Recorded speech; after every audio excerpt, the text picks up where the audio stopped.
नमस्कार, आप देख रहे हैं न्यूज फॉर नेशन और मैं हूं सांत्वना आपके साथ। उत्तर प्रदेश में विधानसभा के चुनाव होने हैं और इस विधानसभा चुनाव को लेकर जदयू आर पार के मूड में नजर आ रही है।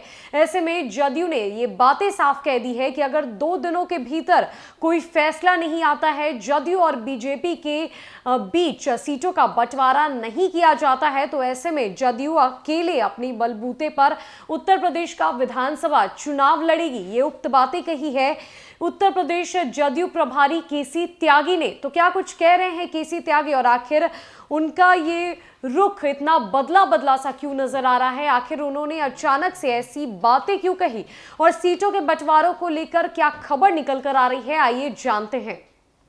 यूपी में होने जा रहे विधानसभा चुनाव को लेकर जनता दल यूनाइटेड आर पार के मूड में नजर आ रही है। पार्टी अगले 1-2 दिनों का इंतजार करेगी, नहीं तो अपने बलबूते चुनाव लड़ने का इंतजाम करेगी। ये बातें जेडीयू के उत्तर प्रदेश प्रभारी केसी त्यागी ने कही है। आपको बता दें कि केसी त्यागी ने कहा है कि जदयू यूपी चुनाव को लेकर तैयारी कर चुकी है। हमारी पूरी इच्छा है कि यूपी के अंदर भाजपा के साथ मिलकर चुनाव लड़ा जाए, लेकिन अब तक कोई सकारात्मक और संतोषजनक बात नहीं हुई है। ऐसे में अब निर्णय लेने का वक्त नजदीक आ रहा है। यदि भाजपा 1-2 दिनों में कोई संवाद नहीं करेगी तो निर्णय ले लिया जाएगा। बता दें कि यूपी चुनाव को लेकर जदयू की तरफ से बात करने के लिए केंद्रीय मंत्री आरसीपी सिंह को अधिकृत किया गया है। राष्ट्रीय अध्यक्ष ललन सिंह ने साफ कहा था कि भाजपा नेतृत्व से आरसीपी सिंह का संपर्क बेहतर है, तो वही यूपी चुनाव को लेकर भाजपा से बात करेंगे।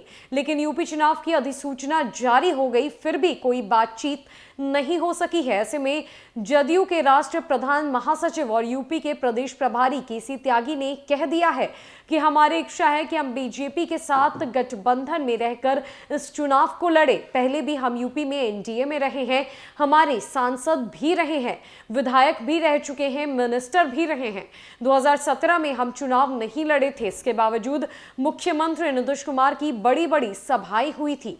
कहा कि बनारस मंडल में, इलाहाबाद मंडल में, गोरखपुर मंडल में, कानपुर मंडल में दर्जनों सभाएं की गई थी, लेकिन हम चुनाव नहीं लड़े थे, जिसका हमें संख्यात्मक रूप से काफी नुकसान भी हुआ था।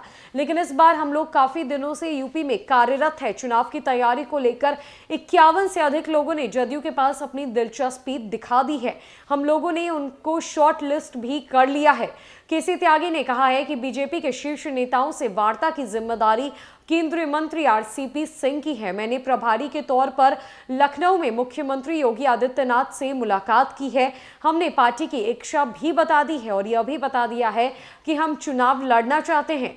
केंद्रीय मंत्री आरसीपी सिंह ने भी गृह मंत्री अमित शाह से, रक्षा मंत्री राजनाथ सिंह से, राष्ट्रीय अध्यक्ष जेपी नड्डा और धर्मेंद्र प्रधान से बातचीत की है, लेकिन अभी तक कोई सकारात्मक और संतोषजनक जवाब उनके तरफ से नहीं आया है। उन्होंने कहा है कि हम 1-2 दिन और इंतजार करेंगे, अगर जवाब नहीं आता है तो अकेले अपने बलबूते पर चुनाव में जा सकते हैं। हालांकि अभी तक अपना दल और निषाद पार्टी से भी बीजेपी का समझौता नहीं हुआ है।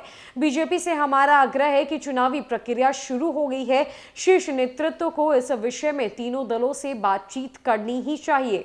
तो ऐसे में जदयू ने यह साफ कह दिया है कि अगर बीजेपी आने वाले 1 से 2 दिनों के भीतर कोई फरमान जारी नहीं करती है, सीटों के बंटवारों को लेकर कोई बातचीत या कोई मीटिंग नहीं बुलाती है, तो ऐसा हो सकता है कि जदयू उत्तर प्रदेश में अपने बलबूते पर अकेले खड़ी रहकर चुनाव लड़े। तो क्या कुछ होना जाना है इस उत्तर प्रदेश के विधानसभा चुनाव के दौरान, यह देखना बेहद दिलचस्प होगा। और आखिर क्या बीजेपी और जदयू गठबंधन के अंदर चुनाव लड़ेगी या फिर जदयू और बीजेपी की राहें उत्तर प्रदेश चुनाव के दौरान अलग देखने को मिलेगी? फिलहाल के लिए इस खबर में इतना ही। अन्य कई अपडेट्स के लिए हमारे साथ बने रहे न्यूज फॉर नेशन में। नमस्कार।